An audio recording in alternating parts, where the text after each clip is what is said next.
By the way, maybe we could go to that if we can, Tracy, in Isaiah 53, because Isaiah really explains this time period right here, where Christ is on the cross, and he's saying, representing Israel, he's saying, Yes. look at this really slowly here.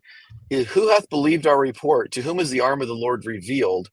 For he, that's Jesus, shall grow up before him as a tender plant and as a root out of a dry ground. That is the political and spiritual climate in Israel when Jesus is born in Bethlehem. The anomaly of God being born and the Son of Righteousness being born in that climate in the first century is only something God can do. Gideon, you have too many people. Go back. I'm going to fight your battle for you.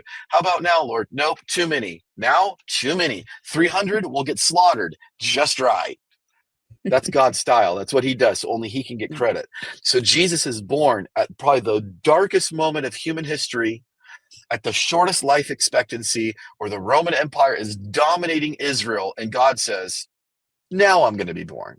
So that's him out of the root, out of a dry ground. So imagine this dry ground, horrible conditions with the dirt all tamped down. And you see this little tender shoot come up out of the dry ground. That's how Jesus came up. Oh, is he this majestic king? No. Verse 2, he hath no form nor comeliness. That means beauty. And when we shall see him, there's no beauty that we should desire him. He didn't come with fanfare. There was a couple of Gentiles paying attention that came and worshiped him at his birth, that probably Daniel influenced in their time in Babylon, that they knew of the 490-year prophecy. They said, hey, we saw the star. I think he's here. They're paying attention. But what about the Jews during that time? Most of them, Isaiah 53:3.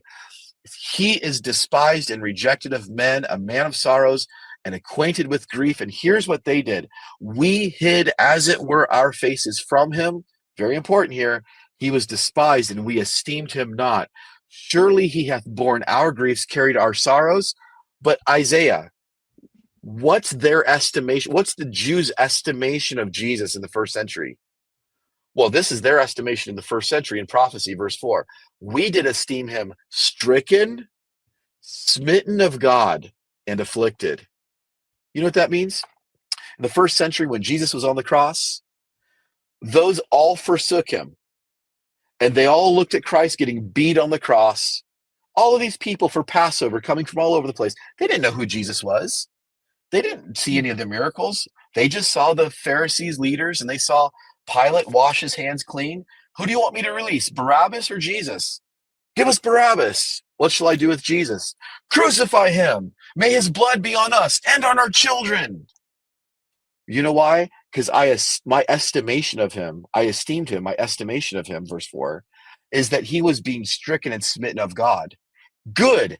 This man is getting what's coming to him. We all forsook him, it says in verse number 5. But not only was he not stricken, smitten of God for his sins, but he was wounded, here's the kicker, for my transgressions.